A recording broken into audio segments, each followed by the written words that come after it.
Saudari dan saudara, ibu bapak umat beriman sekalian yang terkasih, selamat berjumpa dan bertemu dalam rekoleksi dan pembinaan bagi Anda keluarga-keluarga muda di paroki kita. Dan rekoleksi ini kita buat dalam rangka mengisi masa Prapaskah sebagai masa yang sangat berahmat bagi kita orang Katolik untuk membangun sikap iman, sikap hidup yang sejati. Tema rekoleksi kita pada kesempatan ini adalah membangun komunikasi dalam keluarga. Tema ini diangkat karena sekali lagi komunikasi perlu ditanamkan kepada Anda sekalian bahwa komunikasi adalah hal yang mendesak, hal yang penting dalam keluarga. Nah, sebelum kita melangkah dalam materi rekoleksi kita, jangan lupa bisa kunjungi demi membantu pengembangan sarana media komunikasi paroki kita. Ada Facebook lewat akun Paroki Santo Paulus Toili, ada juga Instagram Komsos _Toili, dan juga ada YouTube paroki, channel YouTube Komsos Toili. Jangan lupa klik share, bisa juga subscribe supaya membantu pengembangan media komunikasi di paroki kita ini. Nah, sebelum kita masuk dalam materi pembinaan, baiklah kita menyimak, mendengarkan lagu berikut ini yang meskipun dalam bahasa daerah, tapi sangat inspiratif untuk kita renungkan bersama. Bahasa Manado. Judul lagunya adalah Nembole Bacere, artinya jangan bercerai apapun situasinya. Selamat menikmati dan semoga membantu kita untuk masuk ke dalam rekoleksi kita.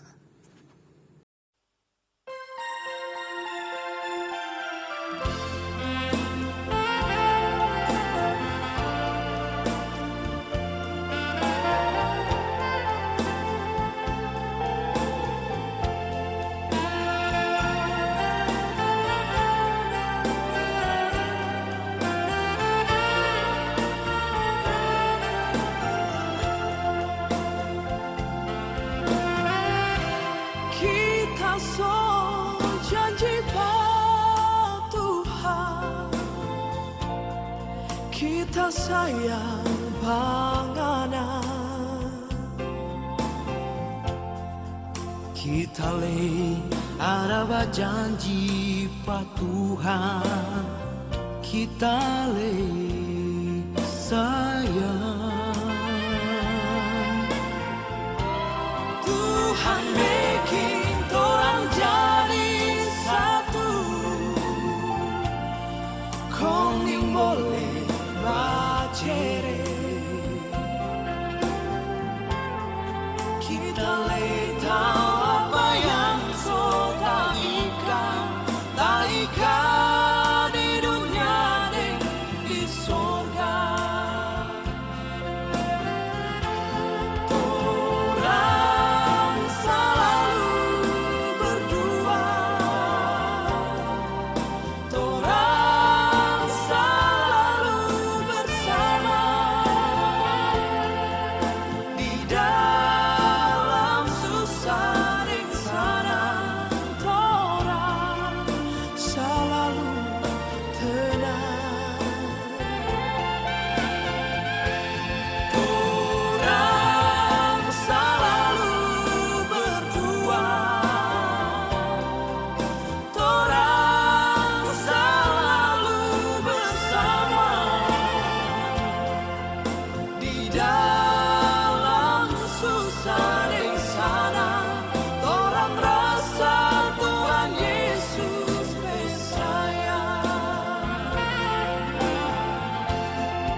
tahu apa yang so taikan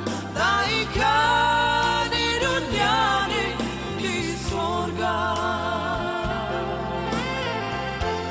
Orang selalu berdua, orang selalu bersama di dalam susah rintangan. Orang selalu tenang.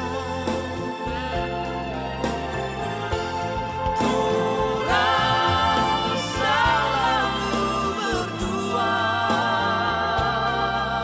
orang selalu bersama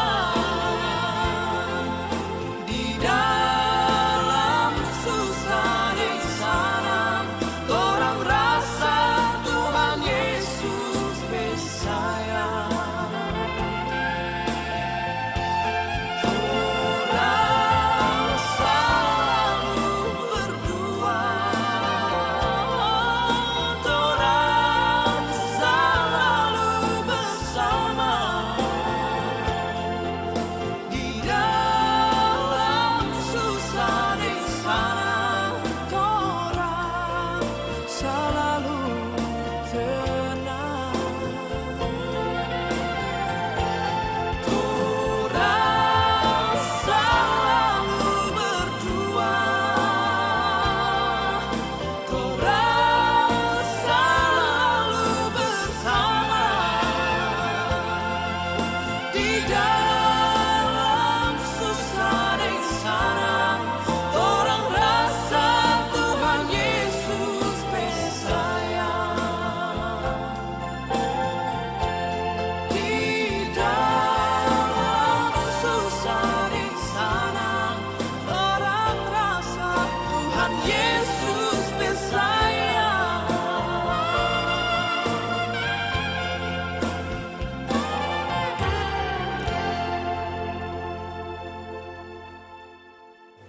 Setelah kita mendengarkan lagu inspiratif yang mengajak kita untuk tetap setia dalam hidup perkawinan, mari sekarang sebagai pengantar untuk masuk dalam rekoleksi kita, mari kita nyimak video berikut ini yang kiranya bisa mengajak kita untuk masuk lebih dalam tema kita tentang komunikasi. Selamat menyimak dan selamat menimba inspirasi dari film berikut. I will hold you by my side.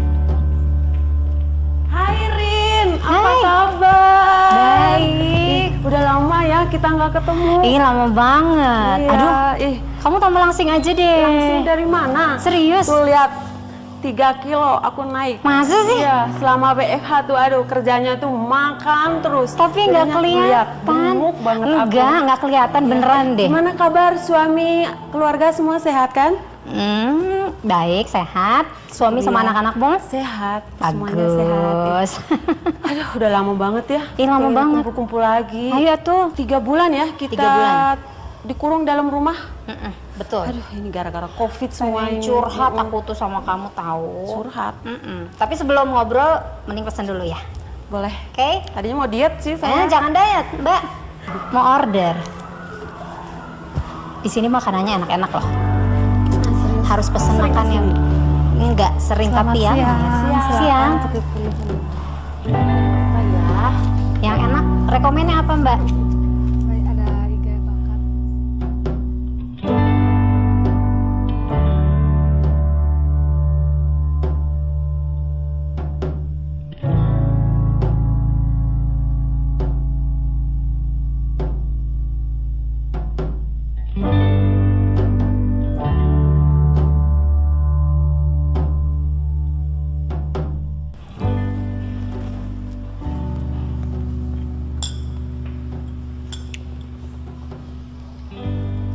Rin, kamu kok dari tadi banyak diamnya sih?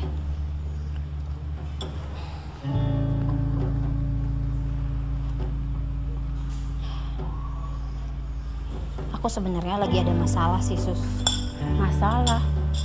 Masalah apa?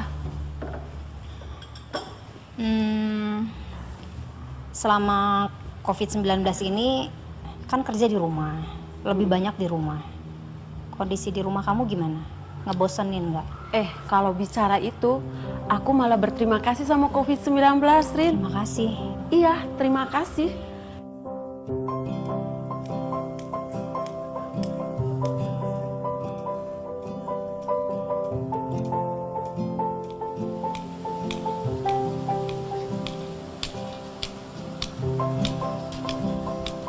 Selama COVID-19, hubungan aku dan suami dan anak-anak itu semakin intim, Rin. Pokoknya setiap hari itu kita tuh happy bareng, senang bareng, ketawa bareng, main bareng. Pokoknya asik banget.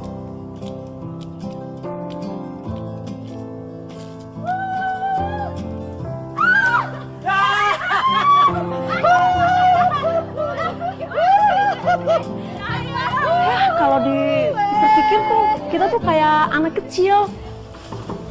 Tiap hari tuh ada aja yang buat kita ketawa gitu, rame aja, seru gitu tiap hari.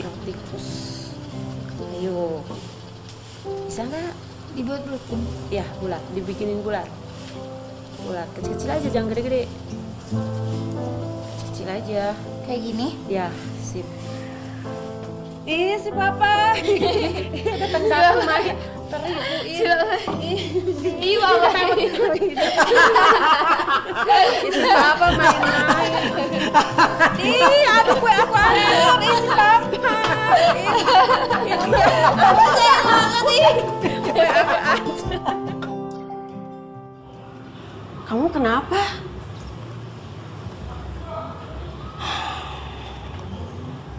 Kondisi di rumahku berbanding terbalik, Sus. Maksudmu? Jadi selama kerja di rumah, selama COVID-19 ini, itu semua jadi neraka buatku. Kamu tahu Harry kan? Iya, kenapa dengan Mas Heri? Dia tuh super sibuk. Ya namanya kepala keluarga ya harus sibuk lah. Iya, aku tahu.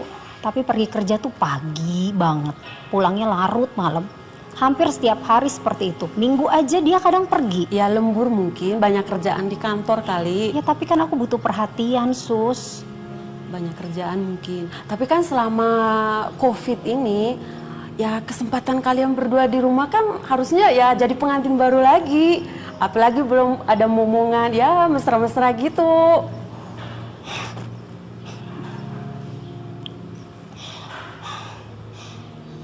Aku sih ngebayanginnya kayak gitu ya. Tapi ternyata enggak, Sus.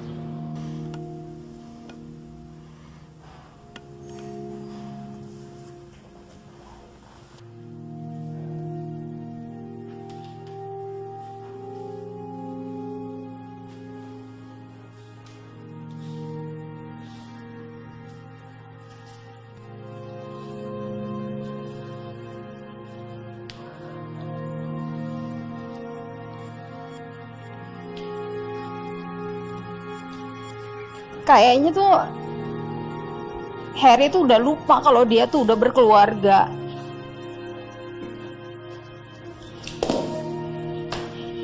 Dia juga mungkin lupa kalau dia tuh udah punya istri.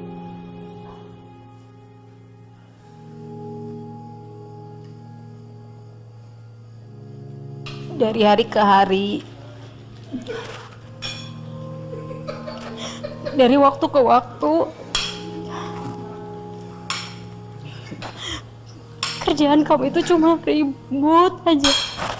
Capek sih.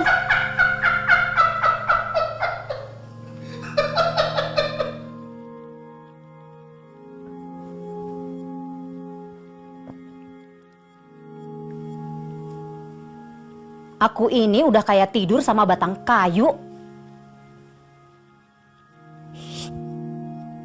Apa nggak bisa sebentar aja kamu lepas dari laptop kamu sama handphone kamu, Her? Her? Kenapa sih? Seharian ngomel terus. Ya gimana aku nggak ngomel? Ada kamu di rumah sama nggak ada kamu di rumah tuh sama aja. Aku tuh ngerasa nggak punya suami. Lah terus gimana? Aku ini bukan pengangguran. Di rumah aja, aku ini harus kerja. Iya, aku tahu kamu harus kerja. Tapi kan aku bukan pembantu, aku nih istri kamu loh. Masa sih semua kerjaan rumah harus aku semua yang kerjain sendiri? Lah, biasanya gimana? Sebelum COVID, kamu gak pernah protes. Ya gimana aku mau protes? Kamu aja perginya pagi, pulangnya larut malam. Minggu aja kamu pergi, ada meeting lah, ada itulah. Banyak banget alasannya. Aku pikirnya udahlah gak apa-apa. Tapi kan sekarang kamu tiap hari di rumah loh, Her. Udah 3 bulan lo gak kemana-mana. Tapi tetap aja aku tuh ngerasa kamu gak ada di sini. Udah, sudah. Bawel kamu tuh. Sakit rasanya. Dia tuh gak bisa ngerti gimana perasaan aku. Apa yang aku mau. Keinginan aku apa. Apa yang bikin aku emosi. Dia gak bisa ngerti, Sus. Dia berubah. Egois. Kamu udah ngajak dia ngobrolin? Sering. Tapi gak dianggap tuh sama dia. Dia cuma ngobrol sama handphone sama laptopnya dia. Ya nggak bisa begini terus, Rin. Kalian tuh kurang komunikasi, Rin. Kalian berdua itu satu rumah, satu atap. Tapi roh dan pikiran kalian itu berada di dunia yang berbeda. Jadi ya pantas aja lah kamu ngerasa kayak di neraka. Aku mau cerai, Sus. Apa? Aku mau cerai. Rin, kamu kok sampai kepikiran gitu sih? Kamu lupa sama janji pernikahan kamu, Rin? Nggak lupa, tapi aku capek. Rin, apa yang sudah disatukan Tuhan tidak bisa diceraikan oleh manusia. Kamu lupa itu. Tapi apa bedanya sekarang?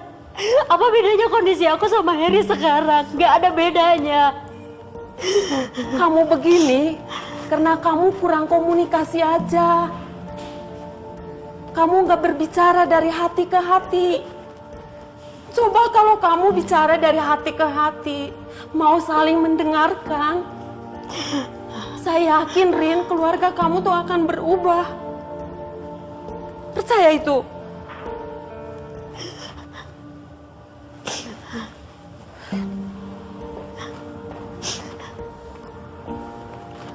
Sabar ya, Rin. Tak ada komunikasi dalam keluarga membuat semuanya menjadi jauh. Dengan segera segala kehangatan, keceriaan, kasih sayang terpendam dalam diam, kosong, hampa. Semuanya ini menjadi refleksi untuk kita semua. Neraka diciptakan oleh kita sendiri. Surga pun begitu. Kita mau menciptakan apa untuk keluarga kita? Bapak, Ibu, saudari-saudara, para keluarga muda yang terkasih, sebelum kita memulai rekoleksi ini, mari kita berdoa, doa penyerahan keluarga kepada keluarga Kudus Nazaret yang biasanya Anda ungkapkan ketika ada pembaruan janji nikah, ketika Anda merayakan hari ulang tahun perkawinan. Mari kita berdoa. Dalam nama Bapa dan Putra dan Roh Kudus. Amin.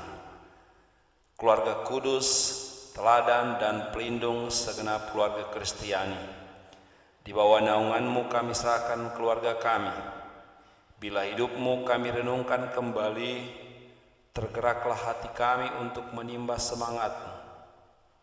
Bapak Yusuf dan Bunda Maria, sejak terbentuknya keluarga-Mu, nyatalah kesediaan untuk saling menerima dan mendukung, ya ditopang oleh tanggapan-Mu atas panggilan Allah. Seluruh perjuangan hidup-Mu diwarnai oleh iman, ketulusan, dan kerendahan hati, ikut membantu menangkap kehendak Allah yang terwujud dalam tanggung jawab dan cinta-Mu kepada Yesus. Dalam hidup tersembunyi di Nazaret, Bapa dan Bunda bekerja keras, membanting tulang, dan hidup sederhana.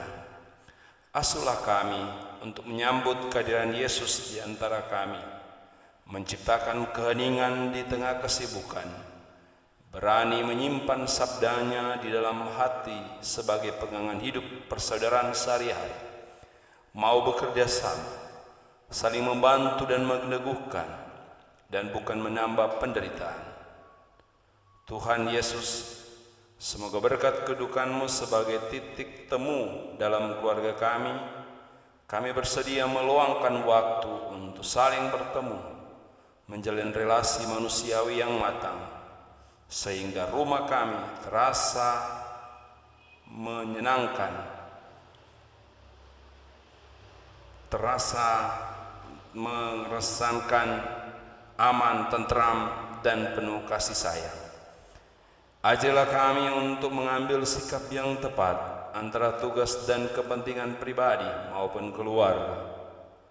Keluarga Kudus Nazaret, kami percaya bahwa dengan menimba semangat hidup-Mu, semakin terpancarlah dari hidup kami kesaksian dan pewartaan mengenai kasih sebagai pengikat yang mempersatukan dan menyempurnakan. Terpujilah nama Yesus, Maria dan Yusuf, sekarang dan selama-lamanya. Amin. Dalam nama Bapa dan Putra dan Roh Kudus. Amin. Sebagai permenungan kita dalam rekoleksi ini, kita mengutip surat Rasul Paulus kepada umat di Efesus, bab 5 ayat 22 sampai 33. Bacaan ini akan menjadi titik tolak bagi kita untuk merenungkan tentang tema komunikasi dalam keluarga ini. Dikatakan dalam surat Rasul Paulus kepada umat di Efesus bab 5 ayat 22 sampai 33 begini. Hai istri, tunduklah kepada suamimu seperti kepada Tuhan. Karena suami adalah kepala istri, sama seperti Kristus adalah kepala jemaat. Dialah yang menyelamatkan tubuh. Karena itu, sebagaimana jemaat tunduk kepada Kristus, demikian jugalah istri kepada suami dalam segala sesuatu. Hai suami, kasihlah istrimu sebagaimana Kristus telah mengasihi jemaat dan telah menyerahkan dirinya baginya untuk menguduskannya, supaya ia menguncikannya dengan memandikannya dengan air dan firman, supaya dengan demikian ia menempatkan jemaat di hadapan dirinya dengan cemerlang, tanpa cacat atau kerut atau yang serupa itu, tetapi supaya jemaat kudus dan tak bercela. Demikian juga suami harus mengasihi istrinya sama seperti tubuhnya sendiri. Siapa yang mengasihi istrinya, mengasihi dirinya sendiri. Sebab tidak pernah orang membenci tubuhnya sendiri, tetapi mengasuhnya dan merawatinya, sama seperti Kristus terhadap jemaat, karena kita adalah anggota tubuhnya. Sebab itu, laki-laki akan meninggalkan ayahnya dan ibunya dan bersatu dengan istrinya, sehingga keduanya itu menjadi satu daging. Rahasia ini besar, tetapi yang aku maksudkan ialah hubungan Kristus dan jemaat. Bagaimanapun juga, bagi kamu masing-masing berlaku, kasihilah istrimu sama seperti dirimu sendiri, dan istri hendaklah menghormati suaminya. Jadi Bapak Ibu, saudari-saudara, para keluarga muda yang terkasih, bacaan ini akan menjadi pegangan bagi kita untuk rekoleksi kita dalam rangka pembinaan keluarga muda, sekaligus juga untuk menyiapkan kita dalam masa prapaskah ini. Nah, kita masuk dalam tema atau pokok penting dari rekoleksi kita soal komunikasi. Masalah utama dalam perkawinan atau pernikahan dewasa ini, seperti yang ungkap banyak ahli konseling keluarga, bukanlah seks, uang, ataupun anak-anak, melainkan hilangnya atau lemahnya komunikasi antara suami dan istri.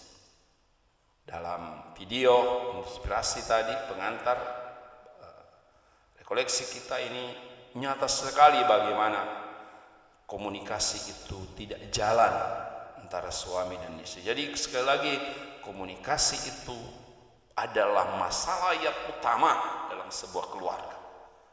Ketika komunikasi tidak ada, maka keluarga akan menjadi lemah.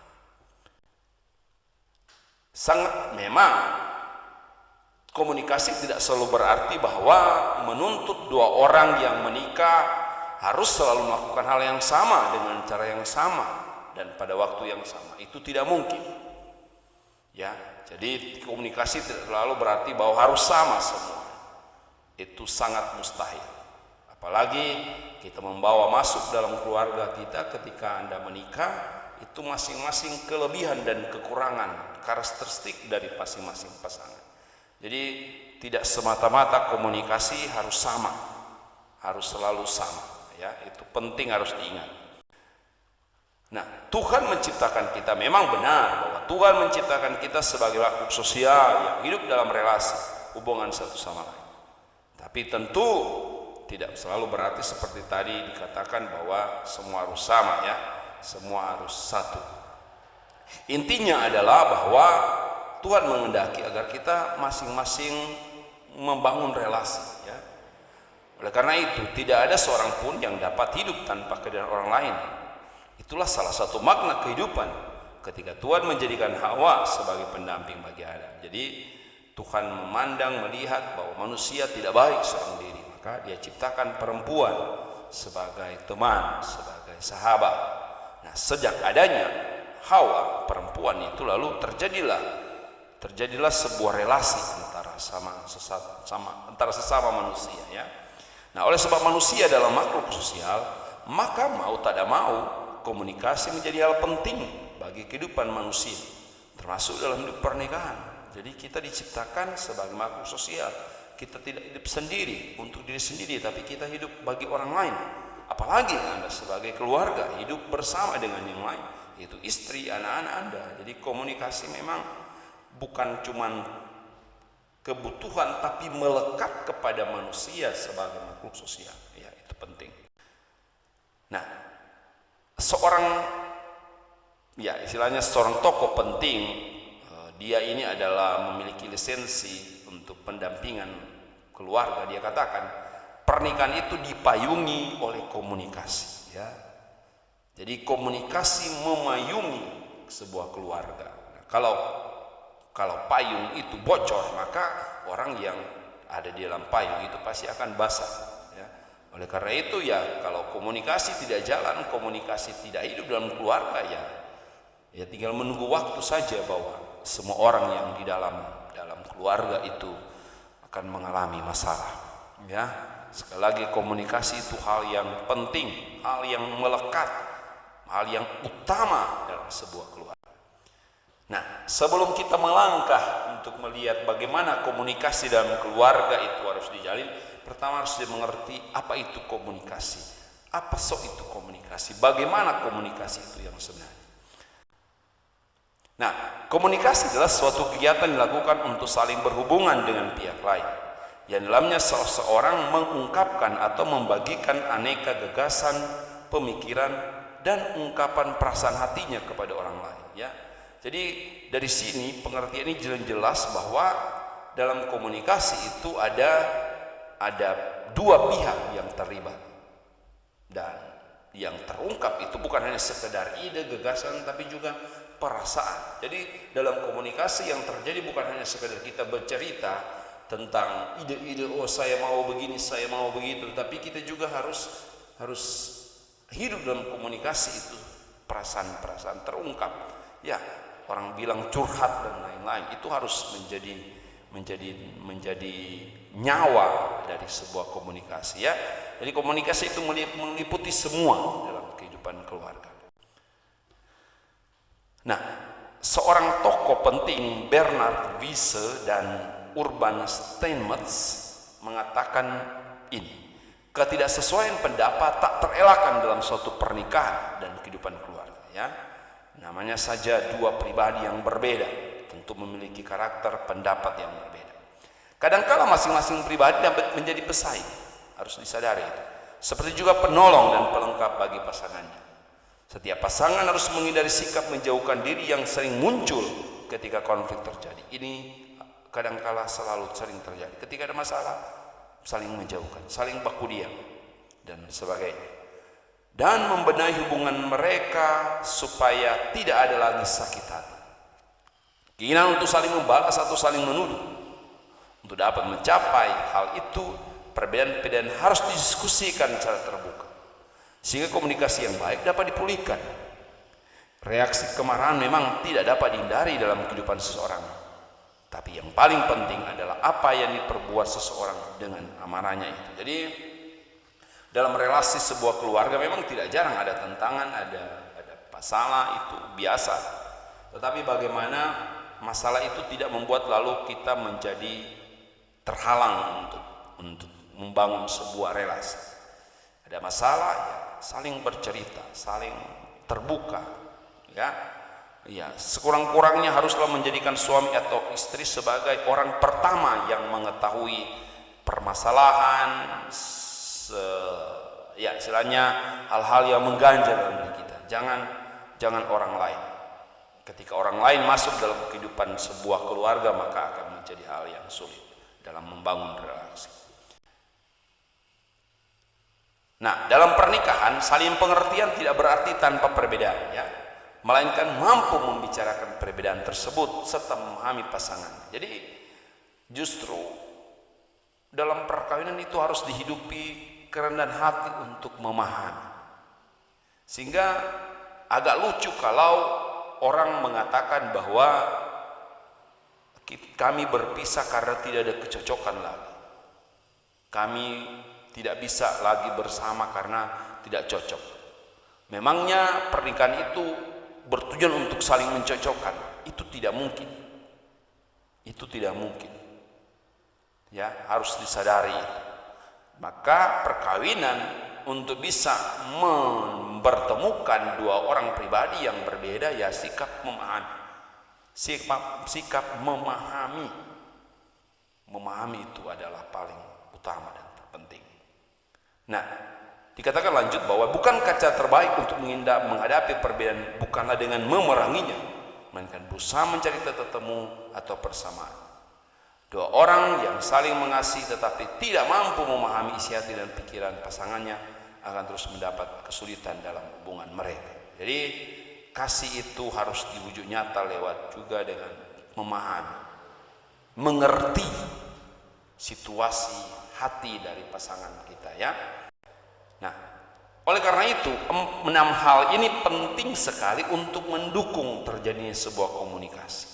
Ya, 6 hal ini faktor pendukung komunikasi. Yang pertama, saling percaya. Ini penting sekali. Ketika tidak ada lagi kepercayaan dalam sebuah keluarga, maka sia-sialah sebuah relasi. Kepercayaan harus dibangun teguh.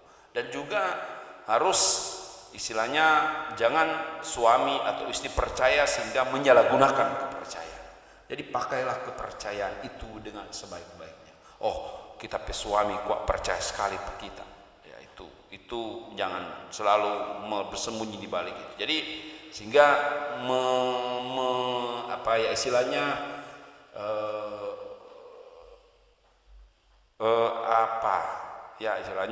karena kepercayaan itu lalu kadangkala mereduksi ke hal-hal yang tidak kita buat, hal yang sulit, hal yang sebenarnya justru menghancurkan kepercayaan.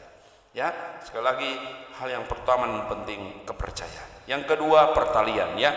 Misalnya pertalian itu harus tetap ada, relasi antar suami istri itu harus tetap dihidupi dalam kehidupan bersama. Yang ketiga kepuasan, ya.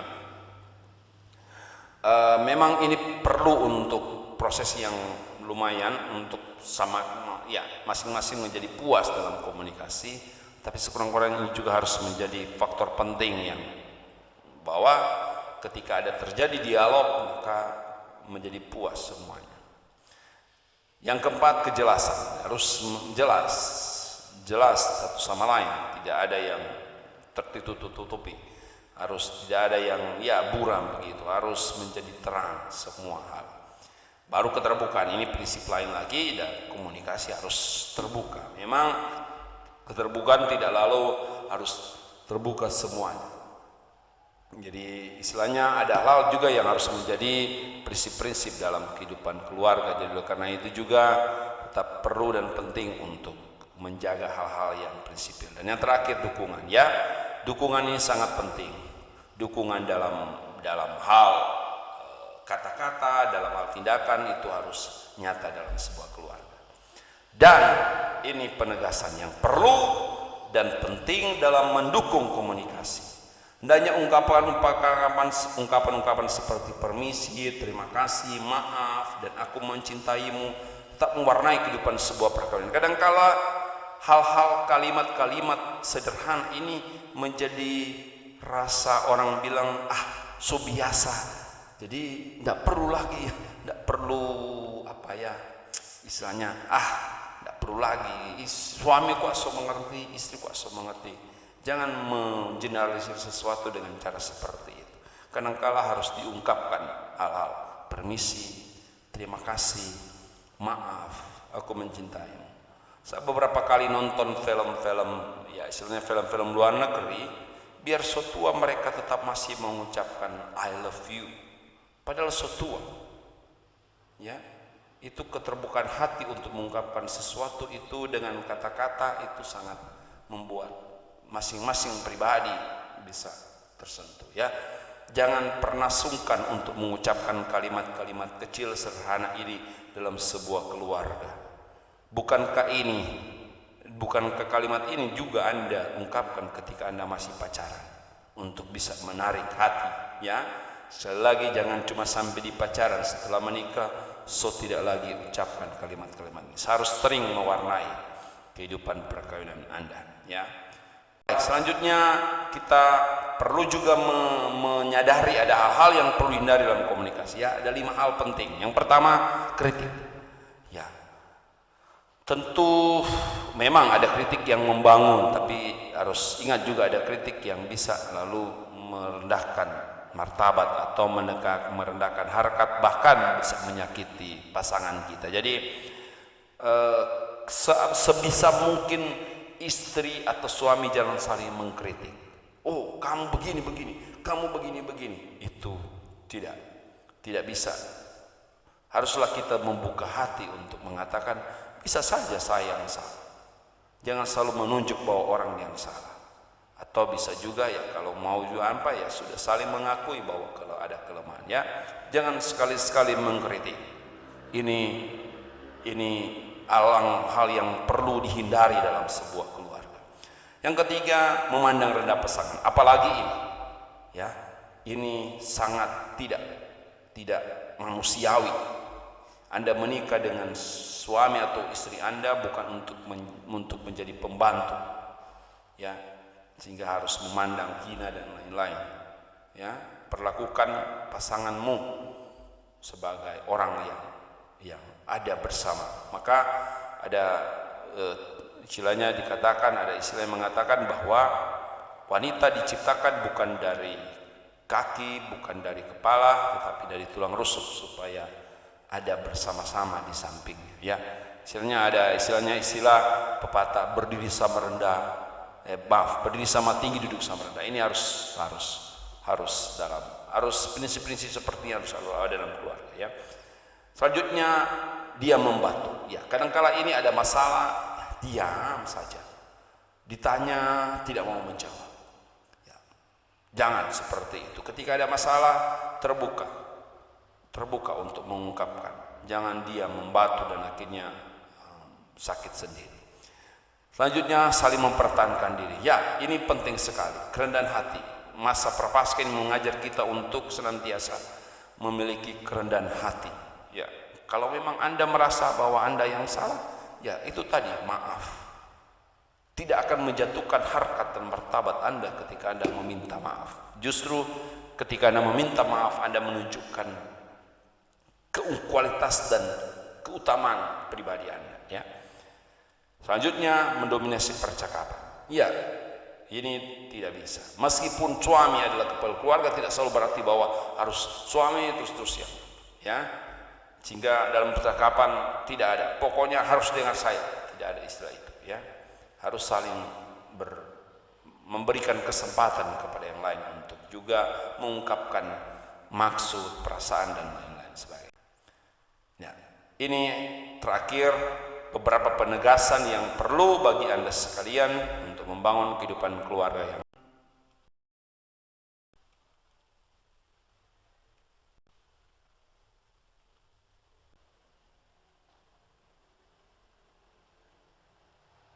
Ya ini. Hindari omelan, maaf ya. Sudah agak tercepat. Hindari omelan. Amsal bab 10 ayat 19, 17, 9 sampai 25. Lanjutnya, jika pasangan hidup Anda mengaku salah dan meminta maaf, katakan bahwa Anda memaafkan segala kesalahannya. Pastikan bahwa hal itu dilupakan dan tidak diungkit-ungkit di hadapannya. Amsal bab 17 ayat 9, Efesus bab 4 ayat 32, Kolose bab 3 ayat 11, 1 Petrus 4 ayat 8. Nelson Mandela, seorang tokoh penting, dia pernah mengatakan, to forgive is to forget. Ketika Anda mengakui kesalahan, meminta maaf dan Anda dimaafkan, maka pengampunan terjadi dan sudah, lupakan. To forgive is to forget. Selanjutnya, jangan salahkan atau kritik pasangan Anda. Tadi ya, hal-hal yang harus dihindari dalam sebuah komunikasi. Sebaliknya, pulihkan, beri semangat, perbaiki. Roma 14 ayat 13, Galatia 6 ayat 1, 1 Tesalonika 5 ayat 11. Berikut, jika pasangan Anda menyerang dengan kata-kata, mengkritik atau menyalahkan Anda, jangan tanggapi dengan cara yang sama.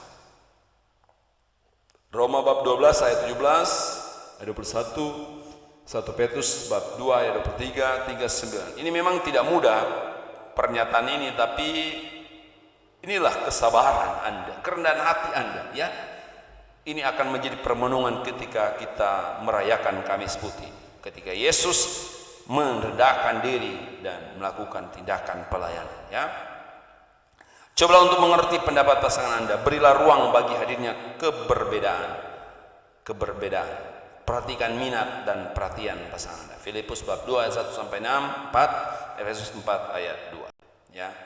Dan ini inspirasi seorang Khalil Gibran, seorang penyair terkenal. Dia menulis sebuah puisi tentang perkawinan. Ini sedikit ya permenungan lah, inspirasi atau motivasi bagi Anda, ya. Berpasangan engkau telah ciptakan dan selamanya engkau akan berpasangan. Bersamalah dikau tak kalah sang maut merenggut umurmu. Ya, bahkan bersama pula kalian dalam ingatan sunyi Tuhan. Namun, biarkan ada ruang antara kebersamaan itu, tempat angin surga menari-nari di antaramu. Berkasih-kasihlah, namun jangan membelenggu cinta. Biarkan cinta itu bergerak senantiasa bagaikan air hidup yang lincah mengalir di antara pantai kedua jiwa. Saling isilah piala minumanmu, tetapi jangan minum dari satu piala. Saling bagilah rotimu, tetapi jangan makan dari pinggan yang sama. Bernyanyilah dan menarilah bersama dalam segala sukacita. Hanya biarkanlah masing-masing mempunyai ketunggalannya. Tali rebana masing-masing punya hidup sendiri, walau lagu yang sama sedang menggetarkannya. Berikan hatimu, namun jangan saling menguasakannya, sebab hanya tangan kehidupan yang akan mampu mencakupnya. Tegaklah berjajar, namun jangan terlampau dekat. Bukankah tiang-tiang candi tidak dibangun terlalu rapat, dan pohon jati serta pohon cemara tidak tumbuh dalam bayangan masing-masing?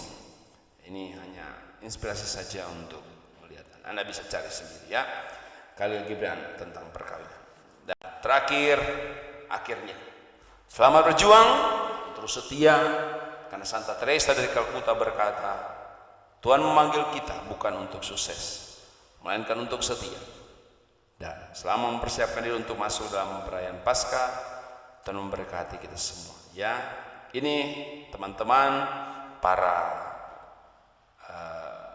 pasangan muda Katolik di paroki kita, semoga bisa membantu Anda untuk, ya, ini bukan pengajaran, ini bukan ya soal sekolah, tetapi ya sebuah ajakan untuk melihat, merefleksikan kembali pengalaman-pengalaman Anda setelah membangun keluarga sampai usia ya sepanjang ini. Semoga Anda terus berjuang dengan sekuat tenaga, ya. Demikian beberapa hal. Nantinya kita akan berjumpa lagi dalam pertemuan-pertemuan selanjutnya, pembinaan-pembinaan selanjutnya yang mengajak Anda untuk kembali lagi menegaskan kehidupan panggilan Anda sebagai keluarga. Kita menutup rekoleksi kita dengan lagu berikut.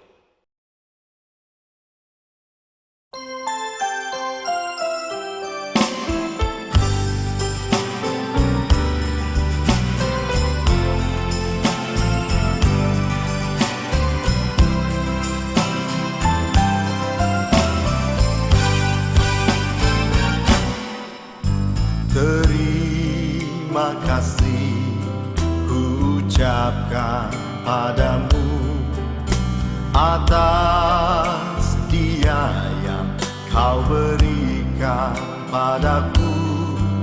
Sekian lamanya ku berdoa, menunggu, menanti janjimu Tuhan.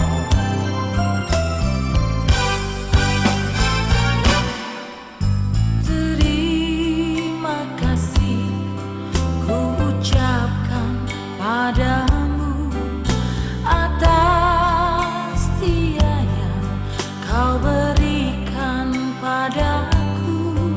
Sekian lamanya ku berdoa, menunggu, menanti janjimu Tuhan.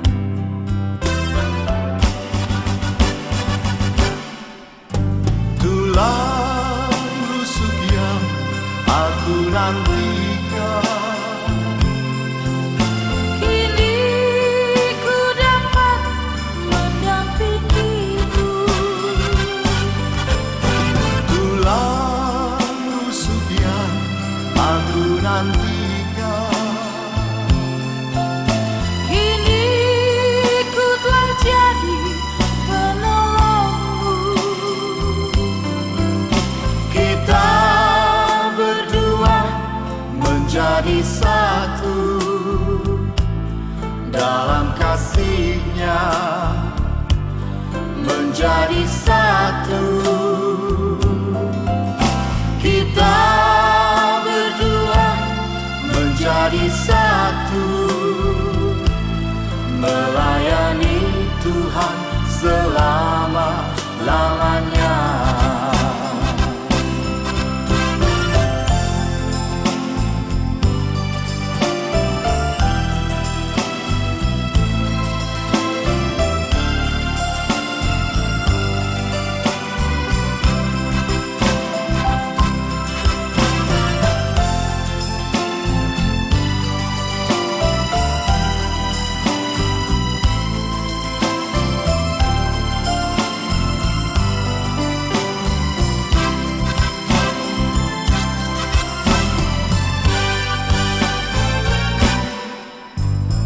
Terima kasih ku ucapkan padamu atas dia yang kau berikan padaku.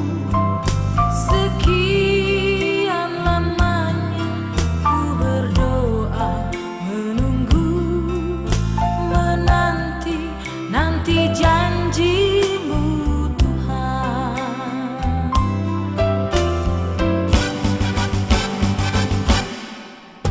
Tulang rusuk yang aku nantikan,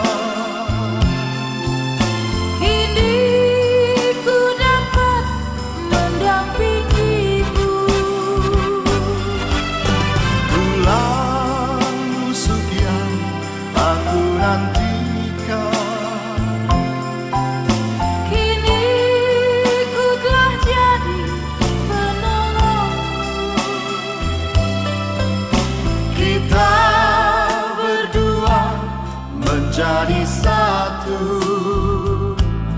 dalam kasih-Nya, menjadi satu.